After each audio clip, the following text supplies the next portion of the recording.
que yo no soy digno para recibirte, pues mucho he pecado, además yo te he ofendido. Cuando estoy muy cargado y acudo a tu encuentro para refugiarme en tu ser, tú le das a mis ojos la luz que me guía, la fe y la esperanza que da la nueva vida. Hoy he venido a tus pies para implorarte me des perdón. Con esta humilde canción me entrego a ti. Pido por la humanidad, por este mundo en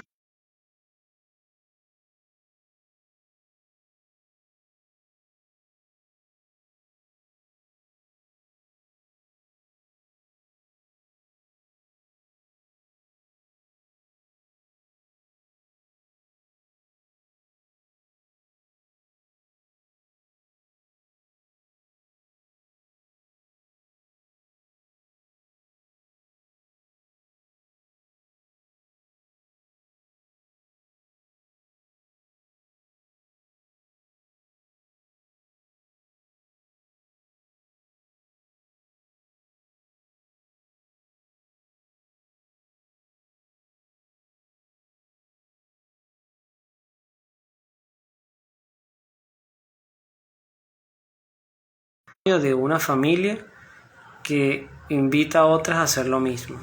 Y es muy sencillo, es colocar en internet, pues en el canal de YouTube de su preferencia, una adoración eucarística perpetua, y vamos a encontrarte a ti sacramentado en cualquier parte del mundo donde se te consagre, pues ahí vas a estar. Es el mismo Jesús que está en Japón, que está en Estados Unidos, que está en Argentina, que está en India, que está en Australia.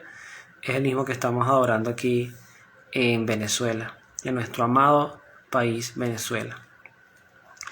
Vamos a iniciar entonces con la lectura de este salmo, el Salmo 8, siguiendo los recorridos de los salmos. Este salmo es muy hermoso porque además es un salmo que hasta tiene una canción que en esencia hace una reflexión de fondo, ¿no? Dice, ¿qué es el hombre para que te acuerdes de él? ¿Qué es el ser humano para darle poder? Y en cierta forma reconociéndonos inferiores a ti, a la vez como tú nos has entregado tanta confianza, nos entregaste las llaves de la creación, la administración, la gerencia, el cuidado de este mundo. No lo hemos hecho del todo muy bien, pero sin duda habla del grado de amor y de entrega que tienes hacia nosotros. Este salmo, de manera introductoria, en la traducción latinoamericana, dice: nunca tanto como hoy día, gracias al progreso de la ciencia, el universo manifiesta al hombre la grandeza y hermosura de Dios. Pero al hacerse hombre, el Hijo de Dios ha colocado al ser humano por encima de toda la creación material y recalcado la igualdad fundamental de todos. Dice el Salmo: oh Señor nuestro Dios, qué grande es tu nombre en toda la tierra, y tu gloria por encima de los cielos.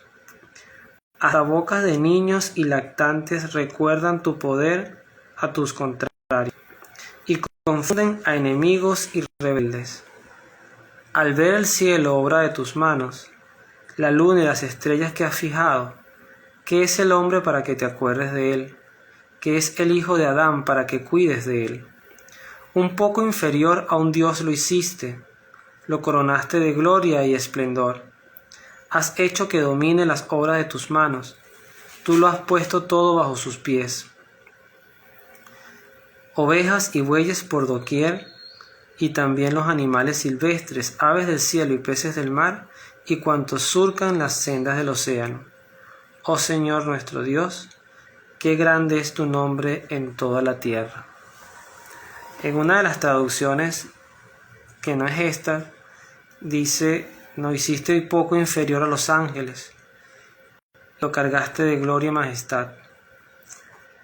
El Salmo 8, aparte de hacer un reconocimiento a la creación que viene de ti, que proviene de ti, también es un reconocimiento, sin duda, una exaltación a la confianza. Es como ese hijo, en un momento el padre le entrega las llaves del carro o de la casa y le dice: es responsable no solamente de cuidar estas llaves, sino de cuidarnos a nosotros. Y así nos vas dando responsabilidades, nos vas dando posibilidades de entender que participando, co-creando, porque además la procreación, el traer vida al mundo, es una muestra de lo que significa el ser humano para ti. Tú pudieras crear vida de la nada y sin embargo coactúas, lo haces a través de los seres humanos. Así que gracias, Señor, por el pedacito de responsabilidad que a todos nos das, porque todos tenemos una cuota de responsabilidad del cuidado de la creación, del cuidado de nuestras familias, del cuidado de nuestras propias vidas. Hoy vamos también a adentrarnos en un pasaje histórico del libro del Éxodo sumamente importante. La semana pasada, el jueves pasado hicimos un encuentro, Jesús, donde hablamos de la presencia de Yahvé, en este caso para la tradición judía que estamos viviendo, pero no es lo mismo cuando uno lee un libro, los hechos del holocausto nazi, a cuando tú tienes una entrevista con una persona que vivió este tipo de hechos, ¿no? Y sin duda toda la atención se centra en la persona, cada palabra vale, cada gesto, cada lágrima. En este caso, pues, más centrado en el poder, en tu presencia, además cómo acompañaste a un pueblo a su propio cambio de realidad social, salir de una esclavitud, que era una esclavitud dura, a una opresión dura, además un faraón que se obstinó en hacer todo lo posible para que este pueblo no saliera.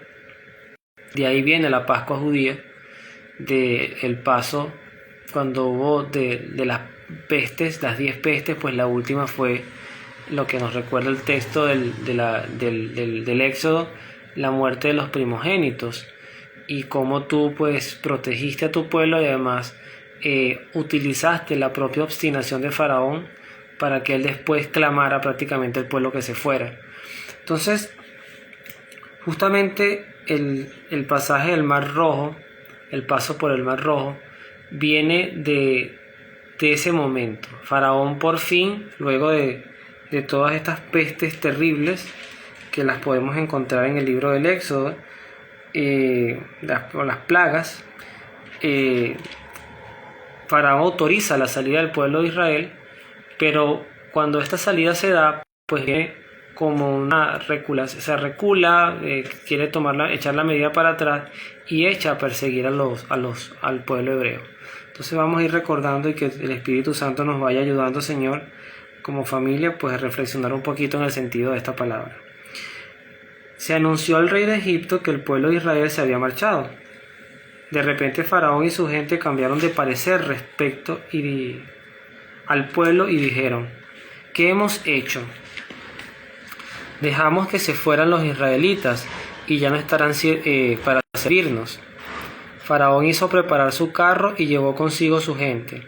Tomó 600 carros escogidos, todos los carros de Egipto, cada uno de sus guerreros. Aquí dice el texto, Señor, que pues tú habías endurecido el corazón del rey, y mientras los israelitas se marchaban seguros, él los persiguió. Los egipcios, es decir, todos los carros, los caballos, los jinetes y el ejército de Faraón, se lanzaron en persecución y les dieron alcance mientras acampaban junto al mar, cerca del Fi Hairot, frente a Baal-Zephón. Al aproximarse Faraón, los israelitas pudieron ver que los egipcios se estaban persiguiendo o los estaban persiguiendo. Sintieron mucho miedo y clamaron a Yahvé. Dijeron a Moisés, y aquí viene una de las primeras situaciones duras que le tocó a Moisés. Le mandamos un saludo también a Moisés, que sin duda está hoy junto a ti allá en el cielo. porque este fue un pueblo que a partir de este momento lo que hizo fue quejarse, voltearse, crear ídolos. O sea, fue un pueblo, a pesar de que vio tantos portentos, es una enseñanza que le queda a las sociedades. A veces nosotros nos preguntamos por qué no vemos el sol girar, por qué no vemos milagros, prodigios, pero es que este pueblo los vio y aún así dudaba de tu poder. Venían de ver las plagas, cómo fueron salvados de las plagas, y aún así en esta circunstancia que era dura y sin duda era lícito el miedo, pues vuelven a hacer un reclamo a Moisés. ¿Qué dicen? ¿Acaso no había tumbas en Egipto para que nos hayas traído a morir en el desierto? ¿Qué has ganado con sacarnos de Egipto? Te dijimos claramente en Egipto, déjanos en paz, y mejor servimos a los egipcios, porque más nos conviene servir a los egipcios que morir en el desierto. Esa es la típica imagen del cristiano camaleónico, que no confronta nada, que no entra en conflicto con nadie, que no le gusta ir contracorriente. Y esto también lo vivieron los judíos en los tiempos tuyos, Jesús, en los tiempos históricos, cuando caminaste por nuestra historia, cuando los saduceos especialmente y algunos fariseos pues estaban cómodos con el imperio romano, porque tenían unos privilegios que no querían soltar. A pesar de que su propia sociedad corría muchos riesgos y opresiones y abusos, pues mejor no codiarnos con el conflicto. Vamos a dialogar, y hoy sería para el cristiano, vamos a dialogar con muchas cosas que sabemos que están contrarias, pero que poco a poco vamos aceptando. Vamos aceptando, para no conflictuarnos contra el mundo. ¿Pero qué responde Moisés? No se asusten, permanezcan firmes. Vean la obra de Dios y cómo Él los salva hoy.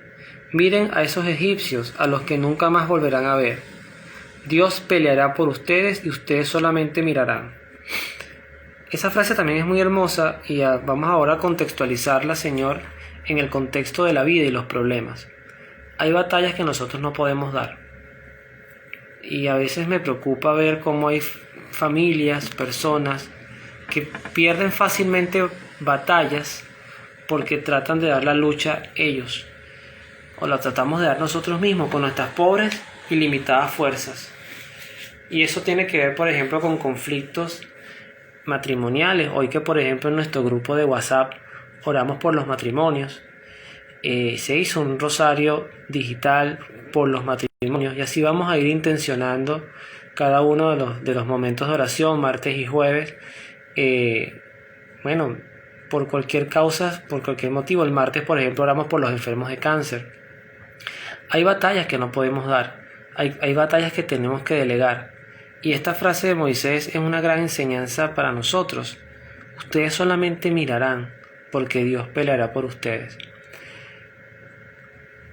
Ante cualquier problema que se nos venga en la vida, también podemos tomar el ejemplo de David, que quizás lo reflexionaremos en un momento, como siempre digo, mientras nos des vida y posibilidades para hacer estas transmisiones y estos encuentros contigo en familia. David, cuando se fue a enfrentar a Goliat, le dice: yo no vengo con armas ni con armadura, yo vengo en nombre de Dios. Y tomó su honda, que era como nosotros diríamos los venezolanos una china, y pegándose en la frente lo tumbó al piso y después venció a Goliat. El mar rojo era un Goliat, y detrás había otro que era Faraón queriendo matarlos, más que matarlos, era volverlos a esclavizar. Faraón no era tonto. Fíjese que él los va a buscar, seguramente iban a haber muchas víctimas, pero es porque él quería rescatar a su servidumbre, a la gente que le hacía las construcciones, que le hacía los trabajos forzados.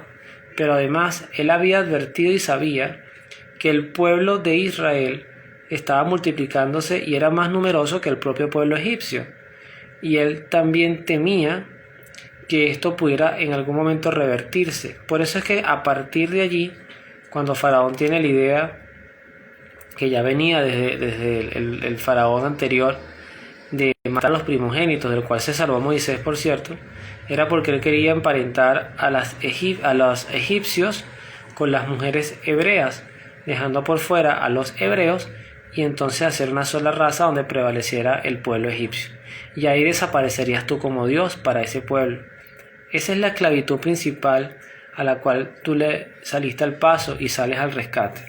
Pero ¿qué fue lo que ocurrió? Dice que en ese momento el ángel de Dios que iba delante de los israelitas pasó detrás de ellos.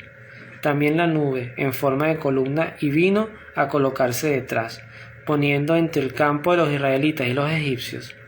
Entonces, esta nube era para unos tinieblas y para otros iluminaba la noche, y no se acercaron los unos a los otros durante la noche.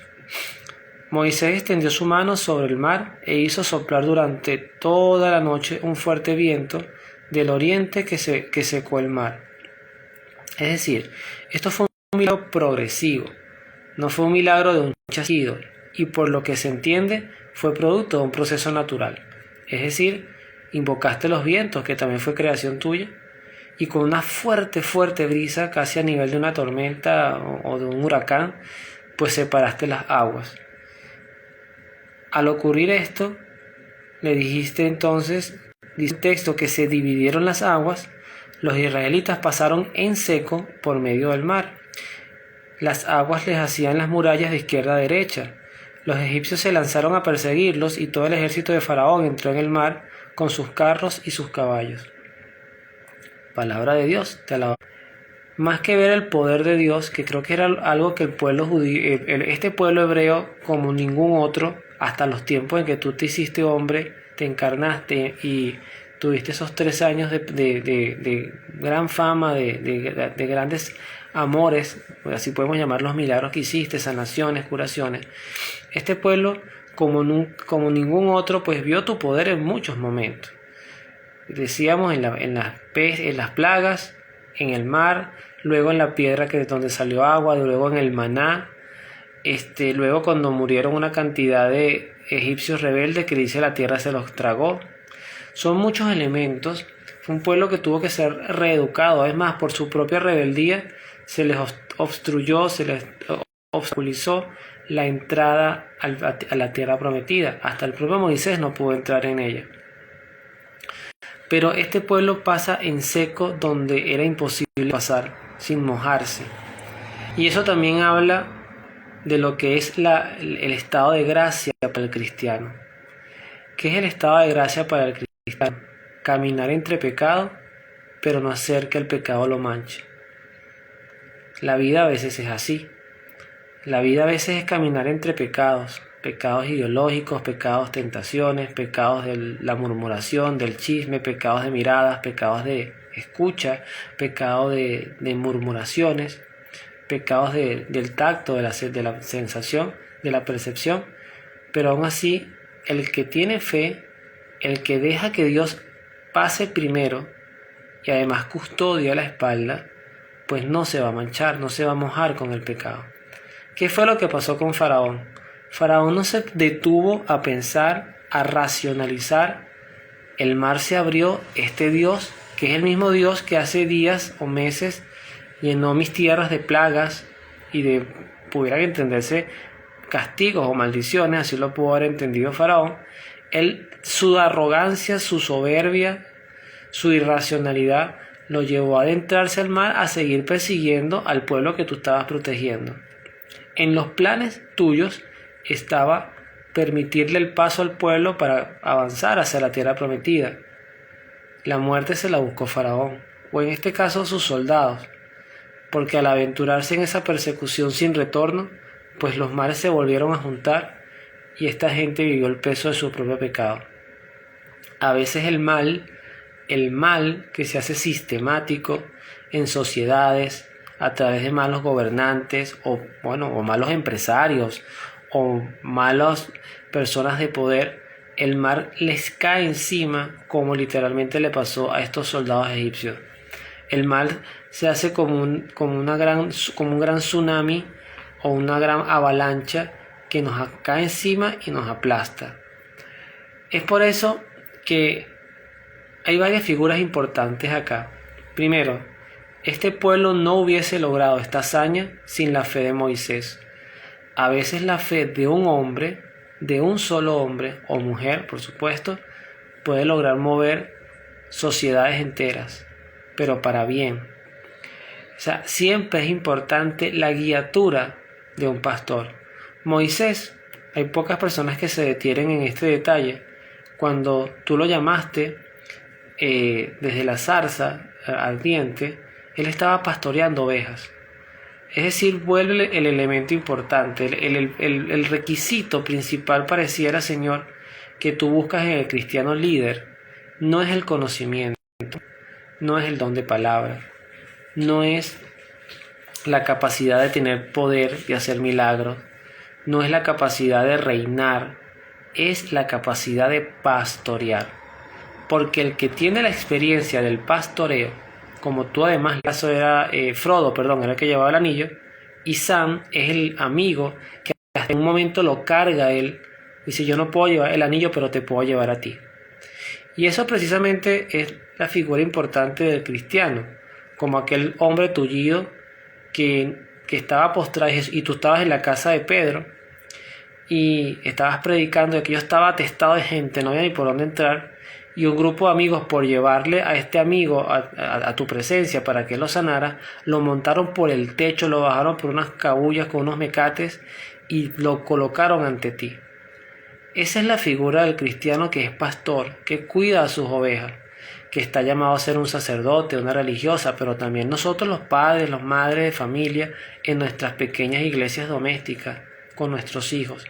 Tenemos que ser buenos pastores y también dejarnos pastorear por quienes tienen más experiencia, el Papa, buenos sacerdotes, buenos obispos, buscar buenos predicadores, buscar una sana formación. Yo creo que este texto no tiene desperdicio, Señor, porque además para mí, y sé que para mi esposa y para nuestra familia, esto es un texto histórico. Más allá de cómo se puede interpretar, más allá de los recursos literarios de la época, es un texto histórico de un pueblo que es salvado.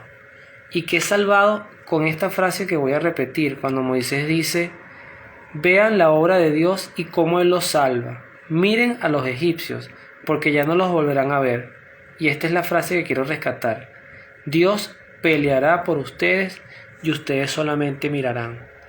Esa es la figura del pastor.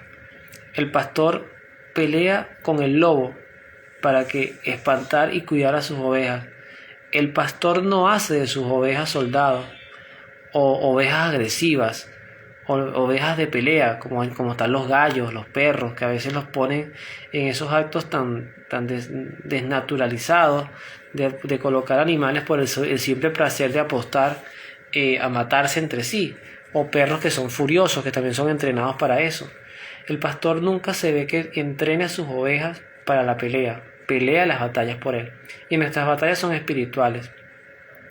Por eso, Señor, queremos pedirte que, a ejemplo de lo que nos decía San Pablo, pues aprendamos también a identificar nuestros enemigos. ¿Qué fue lo primero que hizo el pueblo de Israel, y en especialmente Moisés? Ubicar a los enemigos. Por detrás tenemos a Faraón y por delante el mar rojo que no nos deja pasar. Ubicado al enemigo, ¿cuál fue el siguiente paso? Invocarte. Y al invocarte, ¿cuál fue la respuesta? Miren que yo voy a pelear por ustedes. Ese es el gran amor y la gran gratitud que te tenemos. Porque además hemos visto, Señor, cómo tú has peleado nuestras batallas. Y lo podemos decir como testimonios de familia. Hemos tenido económicamente momentos muy duros. Sobre todo, por ejemplo, cuando nació nuestro hijo. Cómo costaba hasta comprar un paquete de pañales. Y sin embargo, tú peleaste esas batallas por nosotros. No faltó quien nos ayudara con ropa, con comida, inclusive porque hasta mis propios suegros, que siempre voy a tener en mi corazón, hasta se preocupaban por ayudarnos. Y ojo, no es que estábamos en la mendicidad, no es que estábamos pasando hambre, pero vivíamos limitados, pero no faltó la ayuda.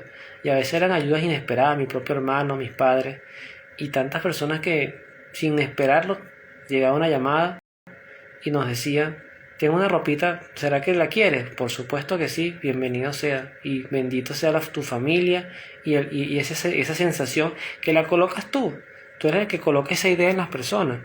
El propio apartamento donde vivimos, en un estado que es alquiler, pero que nuestro hijo, desde que nació, un mes antes, lo pudo, un mes antes de que él naciera, tuvimos la gracia y la oportunidad y la confianza de poder recibir esta oportunidad de vivir en este apartamentico pequeño pero acogedor, y ya tenemos casi 4 años cumplidos, vamos para 5 años viviendo acá, y eso es gracias a ti, Señor.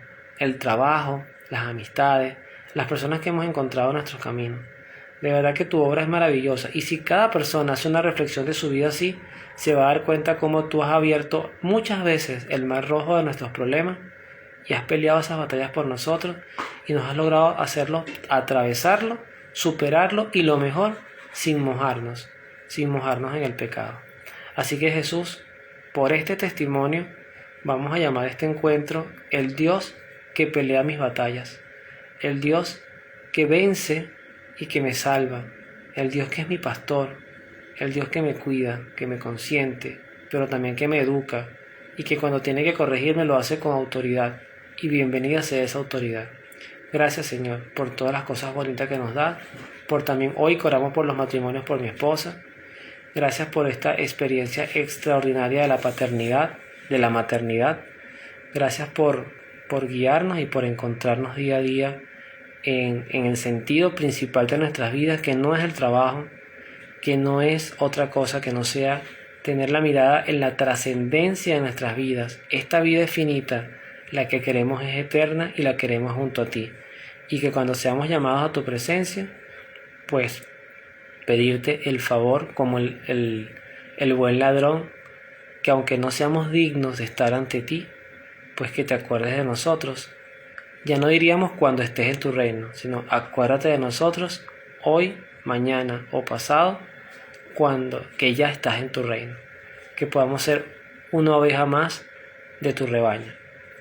Tanto mi esposa, mi hijo, mi propia vida, nuestra familia, nuestras amistades, quienes escuchen estos audios, quienes se hagan eco de estas grabaciones, que tengan el anhelo de ser ovejas del único pastor que vale la pena seguir, que eres tú, Señor Jesús, Jesús sacramentado, que así sea. Vamos ahora a orar por nuestros difuntos. Y la oración por nuestros difuntos lo vamos a hacer como hemos venido haciéndolo ya en varios encuentros, con la oración de Santa Gertrudis. Esta oración, siempre lo digo como catequesis, puse la lista a esta santa con la promesa de que cada vez que se rezara con fe, 1000 almas del purgatorio saldrían al cielo. Así que yo la voy a decir despacio para que quienes la escuchen pues en su mente la puedan ir repitiendo, y si somos 3, 4 personas pues son 3000 almas. Si somos 10 personas, si son 20 personas, pues entonces son 20.000, 10.000 almas. Y creo que ese número no es despreciable, porque al final ellas van a estar muy agradecidas, y estoy seguro que estando ya en el cielo también nos ayudarán a nosotros a llegar allí. Dice la oración: Padre eterno, yo te ofrezco la preciosísima sangre de tu divino Hijo Jesús, en unión con las misas celebradas hoy día a través del mundo por todas las benditas ánimas del purgatorio, por todos los pecadores del mundo, por los pecadores en la Iglesia Universal, por aquellos en propia casa y dentro de mi familia. Amén. Finalmente, como hoy también hemos hecho honor a la creación, hemos hecho honor a la majestad, a esa confianza que tú nos has dado a los seres humanos, a unos más que a otros, de cuidar la naturaleza, de velar por ella. Hay una oración de San Francisco de Asís, está en el Catecismo de la Iglesia Católica, al final del número 344. Recuerden que el catecismo no se numera por capítulos y versículos, sino que son números absolutos, por así decirlo, y cada número es como un párrafo, o pueden ser 2, 3 párrafos, pero que contienen un mensaje. En el 344 justamente hay un texto sobre las criaturas, y luego hay una oración de San Francisco de Asís que se llama Cántico a las criaturas. Es muy hermoso, Señor, y con esta oración pues vamos a cerrar nuestro encuentro de hoy. Hoy será un encuentro más corto, pero no por ello menos significativo o menos relevante, agradeciéndote que, bueno, Señor, hasta ahorita pudimos mantener la transmisión, porque de verdad, y tú lo sabes, hoy el internet ha estado bastante complicado, Pero bueno, bendito y alabado sea el Señor que sostienes las intenciones y que igual nosotros también agradecemos el estar ante tu presencia.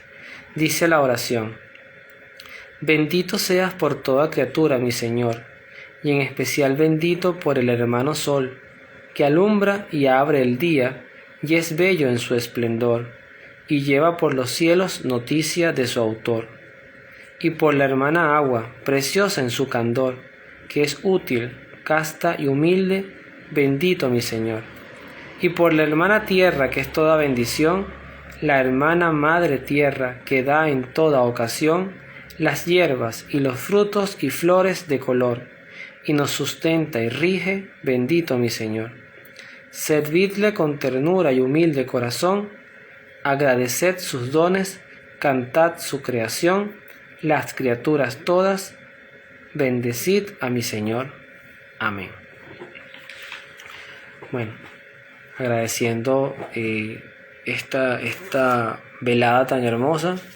Esa palabra es muy linda. Las veladas generalmente son contextos muy románticos y pudiéramos hacer como un parafraseo del Cantar de los Cantares, donde mi alma, que no tiene género, está con su amado, que es tú, mi Señor, y que en los hombres pues no tenemos que tener ningún pudor o escrúpulo en decir que te amamos, porque este tipo de amor es un amor que llena todo el sentido de nuestra propia existencia, igual que mi esposa que está acá a mi lado, y nuestro pequeño hijo que bueno, que ya está dormido, pues sin duda en sus sueños también, como le iluminabas los sueños a José, el hijo de Jacob, pues seguramente él se encontrará también contigo desde su propio sueño, desde su joven y todavía proceso educativo para las oraciones, que a nosotros como padres nos dé esa fortaleza también para sostenerlo en esta hermosísima fe que te pedimos que siempre esté construida sobre la roca. Gracias, Señor. Saludos a todos por el cielo, en especial a la Santísima Trinidad que está conformada también con el Padre y el Espíritu Santo. María Santísima, nuestra Madre y Patrona a través de la advocación de la Inmaculada Concepción. Un abrazo grande. También a todos los ángeles,